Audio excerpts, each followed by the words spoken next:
Wow, Medit, masayang-masaya na ibahagi niya sa kanyang social media account na kung saan talaga naman pong napakaganda ang kanyang pinuntahan ngayong bakasyon. So kita naman po natin dito na ang kanyang pinuntahan ay ang kilalang tourist spot dito sa Pilipinas. Yes, mga mima, dito ay walang iba kundi dito sa Boracay. Mapapasanaol na lang talaga tayo, no? Ang tindi naman talaga ng mga sponsor itong si Merit kasi ang layo, tapos ang ganda ng kanyang pinuntahan, at alam naman natin na yung mga may kaya talaga ang nagpupunta dito.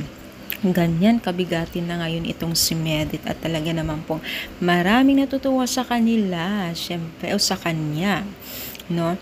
So masabi talaga natin itong si Merit na tuloy-tuloy ang kanya ang blessing, na patuloy niya may nagbibigay ng mga sponsor sa kanya, at nakitahan po kasi nila yun na deserve naman po talaga niya matulungan at mabigyan ng pansin para sa mga kaligayahan at mapag-unwind man lang siya, diba? So maraming nagulat sa kanyang post, siyempre, diba, bibihira lamang pong nakakapunta dito, at sana naman mas ma-improve pa po yung sunod na is ibang bansa na ang kanyang bakasyon. Ay nako, mapapasanaol na lang tayo kasi syempre hindi pinapabayaan ang mga sponsor niya at taga-supporters niya.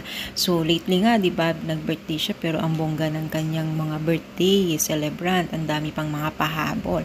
Kaya masabi natin na itong si Merit ay sobrang swerte niya talaga sa bilang isang naging Team Kalingap hanggang ngayon, di ba? So deserve naman niya kasi sobrang tiyaga at napakabait niya at napaka-diskarte niyang bata, di ba? So masaya ba kayo para sa kanya? Syempre i-comment down niyo na kung kayo ay masaya para kay Merit.